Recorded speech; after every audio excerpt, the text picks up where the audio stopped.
Pedro Almeida, 56 anos. No ISPA, se contarmos com aluno desde os 18 anos, com umas interrupções pelo meio. E formei-me aqui em Psicologia Social das Organizações, depois fiz o mestrado em Psicologia do Desporto na Universidade do Minho, fiz o doutoramento em Psicologia na UNED, em Espanha, e basicamente é isto. As minhas áreas de interesse foram sempre o desporto, enfim, desde que era aluno até agora, desporto, equipas, enfim, sempre foram essas as áreas.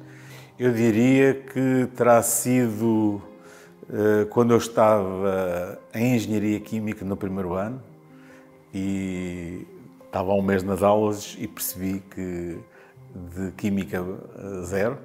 E, portanto, quando comecei a estar nas aulas de Química Analítica e a perceber que ia estar o resto da vida a olhar para máquinas, percebi que aquilo não era a minha vida. E eu tinha ali uma outra coisa que gostava de fazer, que tinha descoberto com a disciplina de Psicologia no secundário, na altura no Liceu Camões, e recordo-me de ter falado com a minha professora nessa altura, e quem me falou pela primeira vez do ISPA foi a minha professora de Psicologia do 11º ano, que honestamente não me recordo como é que ela se chama, como é que se chamava, mas lembro-me de uma conversa onde ela me falou do ISPA, porque ela tinha-se formado no ISPA, portanto foi nessa altura, portanto estaríamos em 83, por aí, mais ou menos. Eu entrei no ISPA em 85, em novembro, exatamente porque eu estava já em Química e depois de repente achei que não era aquela a minha vida e fui ver onde é que havia inscrições e o ISPA tinha inscrições abertas nessa altura. Acho que como todos os contextos onde nós estamos muitos anos, quer dizer, há coisas muito boas, há coisas mais ou menos, às vezes há coisas más. Eu acho que há um bocadinho de tudo. Obviamente o balanço é mais bom do que mau, porque senão não estava cá ainda.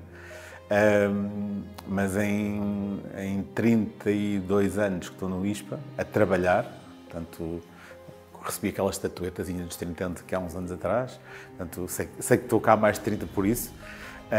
E, portanto, desses 32 anos que estou aqui a trabalhar no ISPA, já houve tudo, como é evidente. Portanto, eu acho que o balanço é esse, é mais positivo que negativo, mas já houve coisas muito boas, já houve algumas coisas menos interessantes também. Mas, obviamente, que o balanço é muito mais positivo que negativo. Da história, enfim, consigo muitas coisas, vou ver se dou o devido valor a cada uma delas. Mas talvez ir a coisas mais antigas. Quando eu comecei a trabalhar no ISPA, talvez a informatização do ISPA. Eu, na altura, tinha uma função que se chamava Administrador Pedagógico e nessa função, que era uma espécie de embrião do atual Secretário-Geral, e nessa altura lembro perfeitamente ter estado com outros colegas na informatização do ISPA. Estamos a falar de um contexto onde não havia informática, não é? Portanto, basicamente estamos a falar no início dos anos 90, e digamos, colocar as pessoas alinhadas com programas, etc, a coisa foi muito complicada. Depois, eu diria, lembro das comemorações dos 25 anos do ISPA. Eu era aluno, mas estava na altura na Associação de Estudantes, estou a andar para trás e para a frente, mas são coisas que me estão a virar a cabeça agora. E lembro-me de estar à frente de um conjunto de comemorações como aluno. Lembro-me de um concerto de Carlos Paredes, que foi lindíssimo, também deves recordar, provavelmente. Um concerto muito bonito que houve aqui do Carlos Paredes. Lembro-me lembro dos momentos áureos do Malangatana aqui no ISPA a construir os seus quadros e todas essas confraternizações com o Malangatana, com ele a adormecer nas conferências e outras coisas do género, que eram momentos muito interessantes da nossa vida, da relação com o famoso Malangatana. Acho que houve vários episódios muito importantes. Eu lembro, por exemplo, do início de eu dar aulas de Psicologia do Desporto. Desculpa a mistura de coisas, mas é o que está a vir à cabeça. Em 95, quando comecei a dar aulas de Psicologia do Desporto, na altura a convite da nossa reitora, ela dava aulas, eu dava aulas em clínica nessa altura, e abrimos um tema avançado de Psicologia do Desporto. Estávamos em 95. Portanto, de 95 para cá sempre houve de forma contínua a Psicologia do Desporto no ISPA. E E assim, de repente, estes são alguns episódios assim soltos que me recordo antigamente. Ainda me recordo um mais antigo, eu como estudante, numa célebre, eu era um estudante um bocado revolucionário, então numa célebre revolta estudantil que houve aí, e eu lembro-me de um episódio com a nossa querida colega Anabela a fechar-me o guichê à horinha certa e eu a ficar louco e a bater no guichê e não sei o quê, mas depois esse episódio é recordado com muito carinho pela Anabela comigo. Estou a falar mesmo de coisas que estão a vir à cabeça assim soltas, completamente em regime de associação livre. E são episódios que têm algum carinho por eles, porque são episódios que a gente se ri um bocadinho dessas histórias. Ainda com o nosso antigo diretor, tive vários momentos interessantes, com o Frederico Pereira, outros menos interessantes, na fase final também, em que eu talvez durante alguns anos estive muito próximo da estrutura diretiva, porque era o miúdo que estava, digamos, muito ligado à sua gestão, digamos assim. Eu era o miúdo na altura, não é? E depois eu diria que os anos foram passando e os outros marcos são marcos mais recentes, são coisas mais do presente e que têm a ver com os diferentes momentos de crescimento do ISPA, seja o momento em que o ISPA passou a ser dono de um quarteirão quase, não é? Em Alfama, quando no início era uma coisa muito pequenininha. Eu vim estrear praticamente as instalações, vim no ano em que estas instalações começaram a funcionar, portanto, o primeiro ano a seguir à Feira Popular. Eu já sou só uma pessoa do ISPA de Alfama, não sou uma pessoa do ISPA da Feira Popular. Portanto, recordo-me de alguns episódios de crescimento, muitos nos anos 90, nos anos 2000, de crescimento de infraestruturas, de crescimento de pessoas, de um ISPA muito familiar, com muito poucas pessoas, para um ISPA, enfim, mais organizacional, mais corporativo, digamos assim, com muita gente, não é? E esse crescimento também existia ele, com todas as dores de crescimento que essas coisas têm. E depois também, no fundo, as relações que, fruto de muitos anos, umas vão ficando otimizadas, outras vão se deteriorando, também marca, portanto, que são coisas que também vão marcando e que, quando nós estamos 30 e tal anos numa organização, é normal, não acho que seja uma coisa de espantar. Mas eu diria que o balanço é, obviamente, um balanço interessante, não é? Porque, como eu digo, se não fosse interessante, também já não estava cá, de certeza.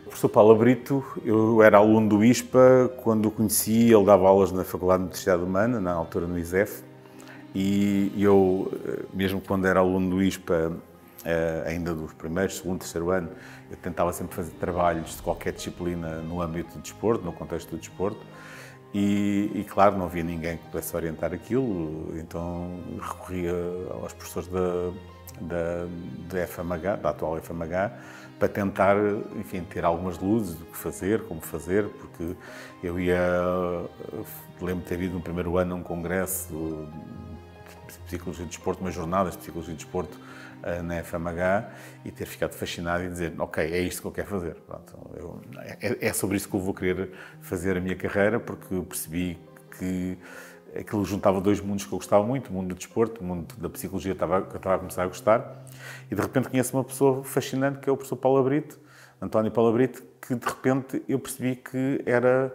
o pai da psicologia do desporto em Portugal e de facto criámos alguma ligação, uma ligação que felizmente se prolongou ao longo da vida toda dele e que me ajudou muito, digamos, no meu crescimento profissional, essencialmente profissional, orientando-me muitas vezes caminhos, soluções para diferentes momentos da minha carreira, em termos de psicologia do desporto. Quando estava no Benfica, por exemplo, através daqui do ISPA, tive 25 anos ligado ao Benfica como clube, e ele ajudou-me bastante nesse caminho, em muitas das minhas decisões. E só mais tarde é que eu percebi que ele tinha sido o primeiro presidente da Associação de Estudantes do ISPA. Portanto, eu achei que tínhamos esse passado também em comum, porque eu também tinha sido presidente da Associação de Estudantes do ISPA no ano 87, 88, salvo erro, 86, 87, não me lembro muito bem, e tínhamos esse passado em comum, depois falámos muitas vezes sobre esse tema, e e era uma pessoa fantástica, a única coisa que eu posso dizer. Imagina, uma pessoa que nos anos 60, 70 em Portugal está a trabalhar como psicólogo do desporto, tem que ser digamos, um visionário, não é? Tem que ser alguém que está muito à frente do seu tempo, e era o caso do professor. Perspectivas de futuro. Vamos ver, o presente tem a ver com as escolas como tu as designaste e com aquilo que é o momento atual, mas temos que ver isto sempre numa lógica de circunstância, não é? Neste momento é assim, não sei se no futuro será assim. São soluções que em cada momento se tenta encontrar face ao contexto que nós vivemos, do ponto de vista social, do ponto de vista, enfim, daquilo que é o futuro do contexto universitário. E eu diria que o futuro, neste momento, tem tantas variáveis que eu nem me arrisco a fazer planos. Okay?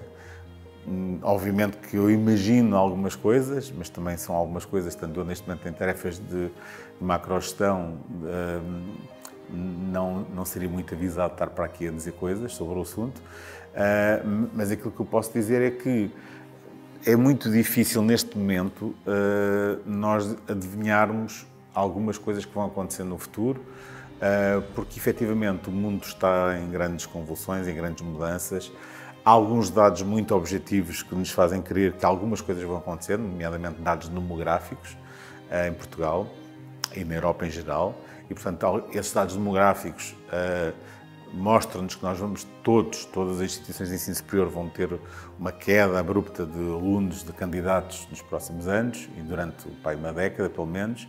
E, portanto, isso são dados objetivos, não é uma coisa sequer secreta, é um dado que basta nós irmos ao Google e procurarmos esses dados no INE e descobrimos, não é?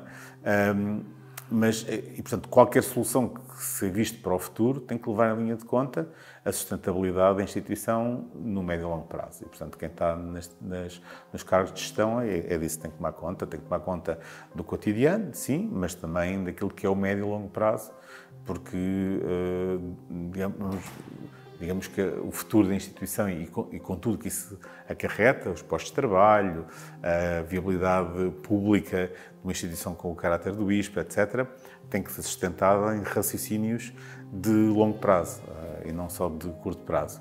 Mas, neste momento, a coisa está muito mais numa lógica de cenários do que de planos. É talvez a expressão que eu acho que é mais interessante para isto.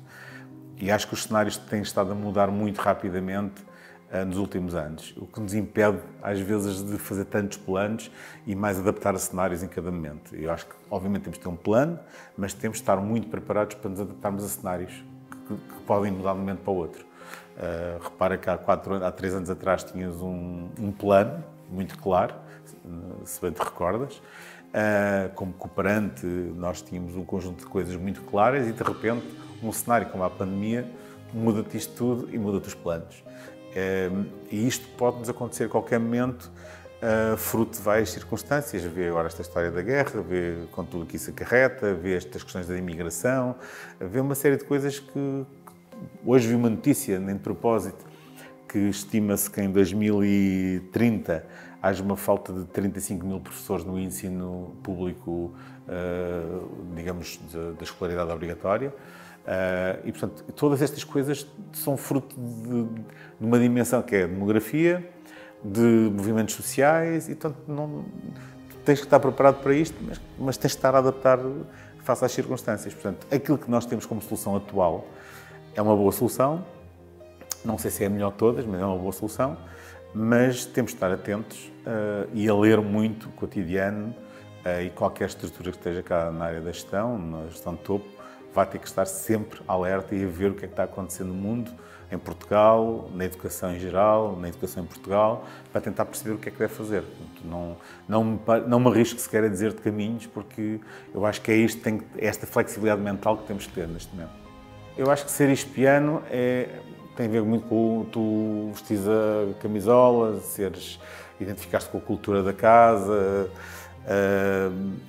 teres algum espírito de sacrifício em circunstâncias mais difíceis e conseguires permanecer identificado com a persecução dos fins da organização, neste caso do ISPA, mesmo que às vezes as coisas não sejam tão interessantes. E eu acho que isso é ser espiano. Por exemplo, para antagonismo, quem não é espiano, muitas das vezes, e não viveu, se calhar, isto de uma maneira vindo de dentro, e não passou aqui muitos anos, se calhar, em algumas dificuldades de alguma natureza, relacional, com colegas, com chefes, com a forma como se sentem dentro da organização, vão embora, não é? Vão embora, vão para outras vidas, etc. E eu acho que ser espiano às vezes tem a ver com este detalhezinho o extra mile de ok, bora lá, bora lá. E às vezes fazer coisas que não estavam até dentro das tuas funções à partida e que tu vais lá e dás mais um jeito. E eu acho que isso tem muito a ver com tu vestir a camisola da organização. E eu acho que é um bocadinho isso. Claro que quem foi cá aluno, funcionário e professor, como é o meu caso, é normal que eu já passei pelas 3 funções principais da casa. Não foram muitos anos que fui técnico, mas foram alguns. E, portanto, como passei pelas 3 funções, acho que consigo perceber um bocadinho o filme das 3 maneiras, digamos assim.